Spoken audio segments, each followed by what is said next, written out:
Hello and welcome to another episode of Cake Fight Presents The Making of Kaleidoscope. I'm Paige Feldman, and every week I'm taking you through my process of making my debut feature film from idea to premiere in real time. If you haven't come before, welcome, and if you've watched before, welcome back. I'm so glad to have you either way. Today I'm going to be continuing the series of my answering the 36 questions that lead to love for my main characters. Now, if you haven't watched the first installment yet or have no idea what I'm talking about, please watch the video that I'm going to put up there. I think that's where it goes. Yeah, up there. And then come back. Or if you want to jump in, jump on in. These questions come from a New York Times article from 2015 where someone hypothesized that there are 36 questions you can ask someone that will lead to an emotional bond that mimics love. And since I was having trouble figuring out what the bond between my characters was going to be in this romantic comedy, and I'd read this article a while ago, I thought maybe I should have the characters answer them. So we're answering them one by one, day by day, and today I'm going to show you my video diaries from the past 2 weeks of answering questions 11 through 21. So without further ado, let me take you to question 11. Actually, with further ado, because we gotta roll the credits first.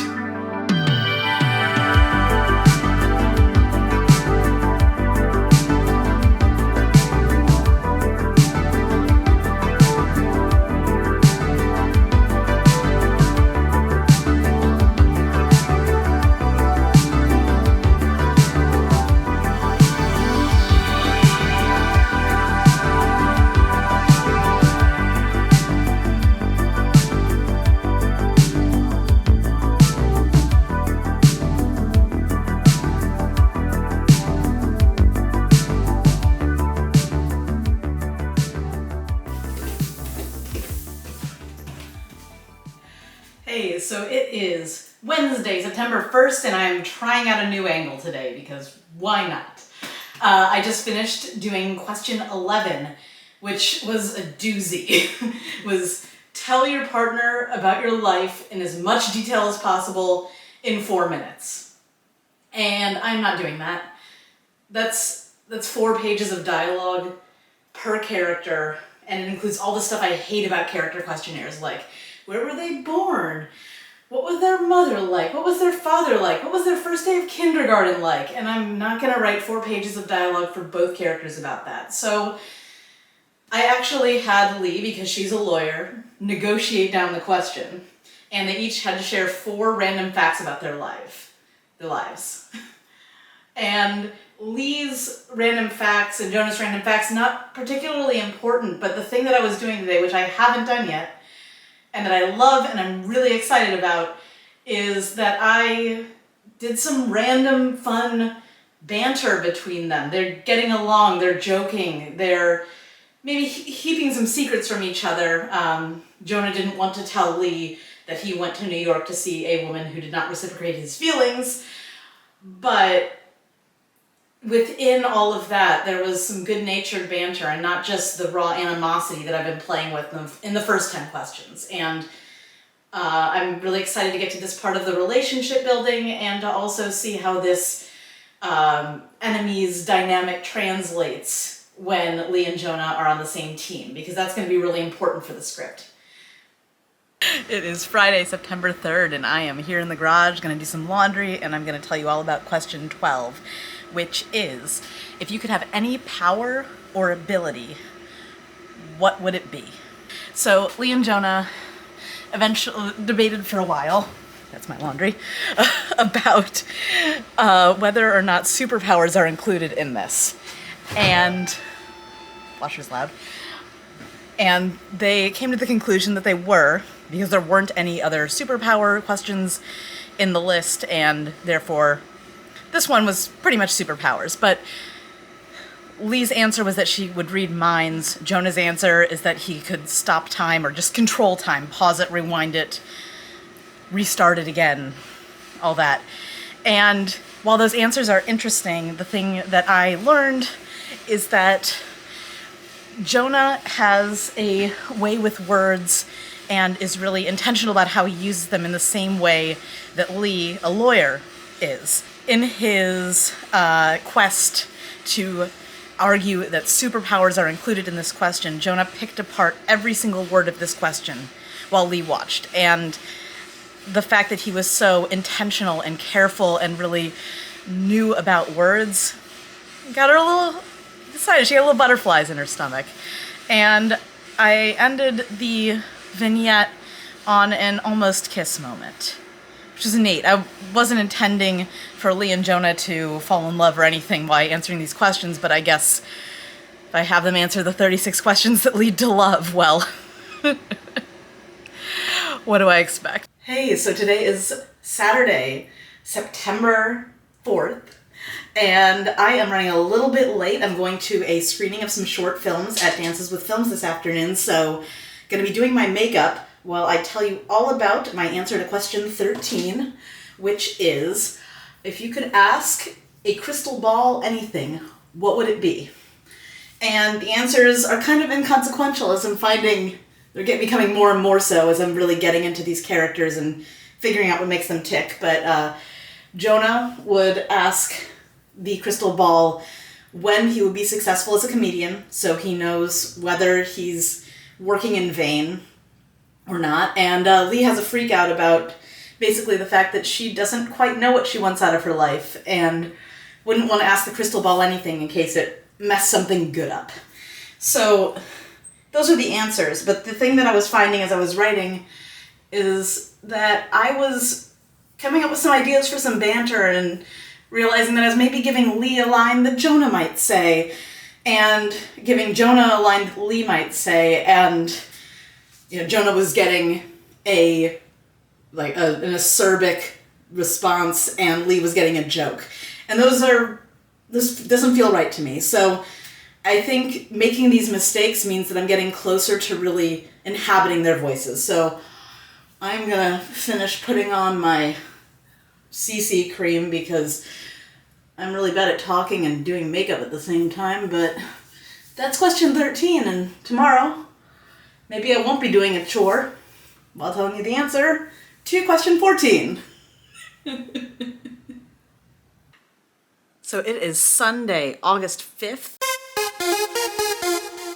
And today I am not doing a chore, but that's because I just finished everything, just cleaned up in the kitchen, and yeah, I actually wrote this answer earlier this afternoon and then got distracted and watched the new What We Do in the Shadows and an episode of The Other Two and an episode of Dark and had Chinese food with my boyfriend, and now I'm recording this after all of that is over. So question 14 is there something...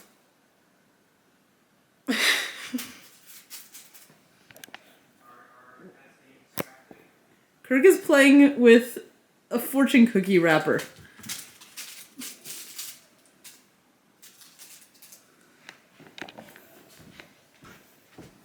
Did you find it, Kirk?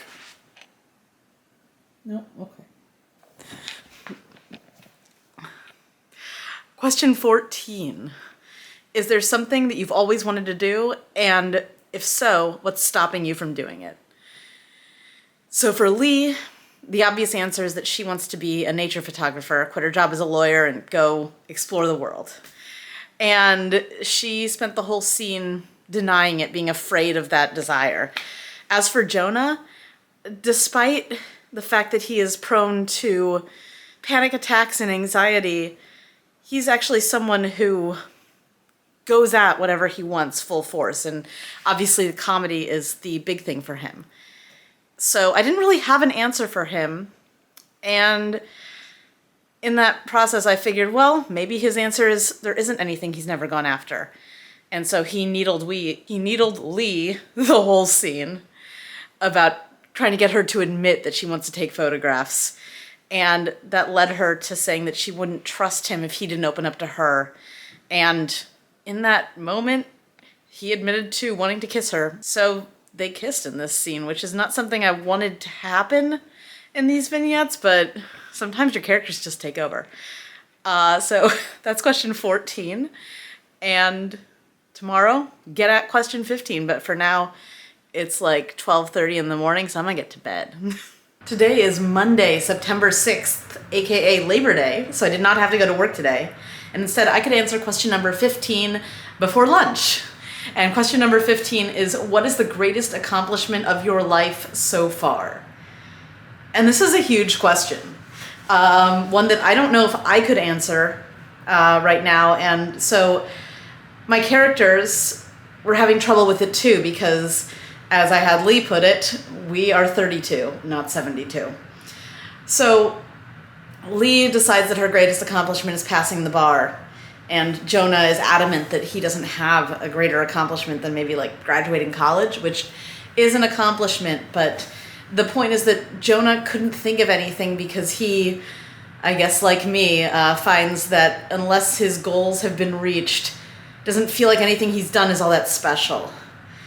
And Lee reminds him that he tries.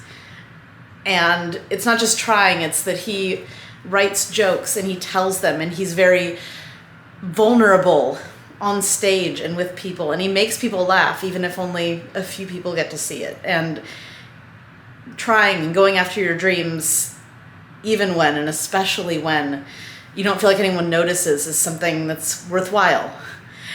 And I think that might be a reminder I needed to hear today, because some days it just feels like you're shouting into a void, and it's been one of those weekends. So that's question 15. It got real personal for me, and also I got some nice insight into characters, and I feel like I'm not necessarily getting Lee and Jonah's voices better, but I can recognize what types of things they're supposed to be saying. So I'm getting closer to really internalizing them, which is fantastic.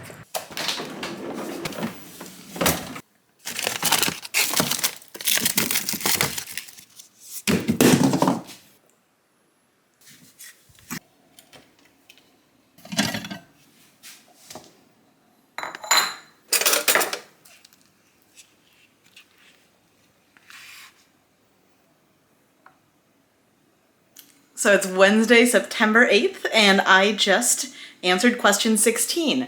What do you value most in a friendship? So Lee's answers kind of wrote loyalty and common sense and sense of humor and intelligence. Jonah was pretty quiet during this question. I realized that while he's very committed to being a comedian and is funny and usually quick-witted, he is so focused on that, and also focused on wanting people to perceive him in a certain way, that he hasn't actually thought about what he values in a friendship, and will have no standards as long as they like him and think he's funny, which is kind of a depressing thought to Jonah, and to and in general, I guess. So the scene was actually fairly easy to write. Those answers came to me pretty quickly. So I gave myself a challenge, and I decided to use a different prop this time. Lee and Jonah have been eating a lot of food. They're stuck in a kitchen. I decided Jonah was going to have a cookbook as a prop. And the thing I liked about this is that it gave me a nice moment at the end where, when Jonah admitted that he was embarrassed, that he just wanted to be loved, and Lee told him that he was being stupid because, why do you think you're the only person in the world who just wants to be loved? Instead of responding, Jonah looked down at the cookbook and remarked, "Oh, look, it's a recipe for pomegranate glazed cucumber." It's different and interesting and full of subtext. It gives an actor a lot to play with. So I liked that challenge. I'm gonna have to think about props and other physical things that actors can play with and have business with as I continue to write. And this is especially a challenge because I've been writing an audio drama, so having these visual cues and these physical things is something that I have to get back into the swing of. But for now, I gotta go eat my ice cream. So it is Friday, September 10th, and as you can see, this is the aftermath of me having made stuffed green peppers, and now they are simmering in the pot right here, looking so delicious and lovely. And while they're doing their thing, I'm gonna tell you about question 17, which I answered earlier today, which is, tell me what your most cherished memory is. And the answers, I'm not gonna get into them because it's not really that important. The important thing is that earlier today I was on my run, and I was listening to the Script Notes podcast, and this was the episode with Ashley Nicole Black was on it, the latest one with her on it, talking with John August, and they answered a question from an assistant who was dealing with reading scripts that have very objectified descriptions of women in them. And as I was running and listening to their answer, I was also thinking about how I would describe Lee, because while I'm usually not someone who writes with a physicality in mind, with Lee I have a very specific idea of what she is going to look like. And not body type wise, but just in general, she has this ethereal, icy presence. Don't want to, say like, oh, she's pretty and she knows it or something. It doesn't mean anything to an actor. And that was something that Ashley was saying on the podcast, is that these descriptions are things that actors play. And so as I was running, I was thinking about how I would describe Lee that would give a sense of her attractiveness without describing her looks and more giving an actor something. And I came up with a phrase, and she has a magnetic, icy confidence. And those 3 words were kind of things I already knew about her, but distilling it that way has really helped me find her voice. And so throughout this vignette, when I was writing, I was asking, how would Lee say this? She's dignified, she is calm, she is collected, she closes in on herself when she feels threatened and becomes this very poised, imposing woman. And it's only when she's comfortable does she seem smaller. I thought I had Lee's voice at first, and then maybe I thought I lost it, but this time I feel like I found it. And then, in 3 weeks when I'm writing the outline, I'm just gonna say, I don't know who any of these people are, but for this, I have a sense of Lee's voice and words I can always refer back to. It's not just instinct anymore. There's a method. It is Saturday, September 11th, and I'm just about to go out to a party and then to see a film at Dances with Films, Bleeding Audio, which is a documentary about the matches, directed by Chelsea Christer. I'm very excited about that. So before I head out to my night, I wanted to tell you about question 18, which is, what is your most terrible memory? And the thing I'm finding out about all these questions is that the answers don't really matter. The thing that's mattering to me as I have my characters answer these questions is finding out what things make them open up to each other, especially because they're starting the whole film off at odds, sort of, I said, enemies to lovers in the initial pitch, and that's kind of how I'm still going with it. So Jonah's answer is that he gets really debilitating panic attacks where he can't remember anything that's happening, and Lee's answer is that she was thrown a party after she passed the bar exam, and she knew then that she'd made a horrible mistake, and didn't want to be a lawyer. So those were the answers, but the things that get them to open up for Jonah, it's being in a casual space where he doesn't feel like anyone's expecting anything of him. And for Lee, it's someone opening up to her, showing her that the space is safe for her to just be herself, which is something that she struggles with in a way. Yeah, that's what I'm learning, is that these answers are kind of inconsequential. It's the way that these characters are able to confide in each other and what triggers them to do so that's, I think, really going to help me when I start writing the script. Hey, it is Sunday, September 12th, and in my ever-present quest to find new and different angles to do these video diaries from, I am sitting on the floor of my office. My computer's up there. Yeah. I'm down here. Just got back from seeing Generation Rex at Dances with Films as my filmmaker badge. It's very exciting. It's a fantastic film. It was super inspirational. It's like really fun, and John Hughesy. It was fantastic. But now I'm here to talk about question 19, which is, if you found out you were going to die suddenly a year from today, what changes would you make in your life and why? And for this question, it was interesting. I didn't know what they were gonna, I feel like I'm saying this all the time. It was interesting. I didn't know. Okay. For this question, I found out that Lee would absolutely, if that was the case, quit her job and pursue her dream of being a photographer. She would take a trip around the world, quit her job immediately. And Jonah would actually stop doing what he's doing because he believes it's going to take him way too long to become a comedian in any real sense. And so he would rather die than keep trying and fail, which I wasn't expecting that answer to come out. I feel like I'm repeating myself. But those answers and how they're very polar opposite is something that I really like finding out, because that's going to be the source of conflict between Jonah and Lee. We're past the halfway point for these questions, and I'm hoping that I keep finding some insight in every one of them, and it's not just, oh, that's interesting, or I found their voice. Like, I hope there's something else that I discover once I get to question 36. I'm really itching to start outlining this script right now, which I know that means I'm on the right track, but it's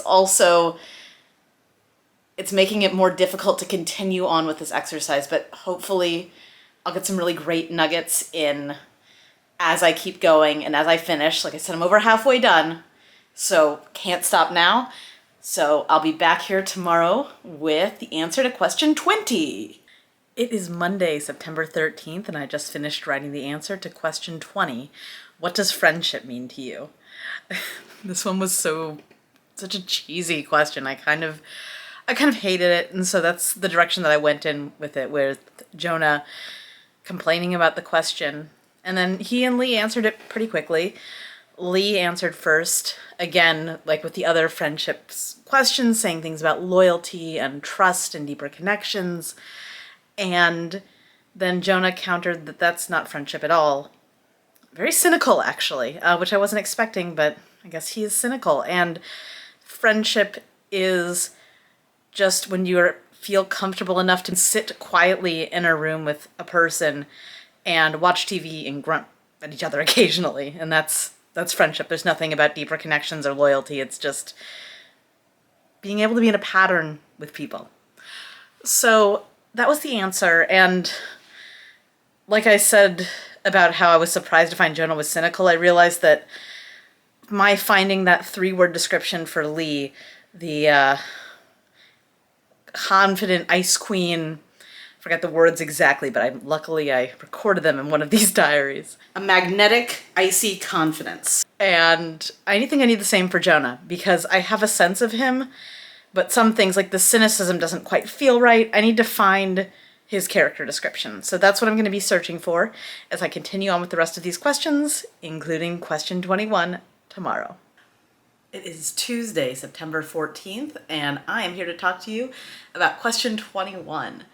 So today's question is, what do love and affection mean to you? Which, just like yesterday's question, what does friendship mean to you? I kind of hate it. I don't know what I would say if I were asked this question, or if I had to answer it, besides, yeah, it's good. So I really leaned into my challenge I set for myself yesterday, which is trying to find Jonah's description.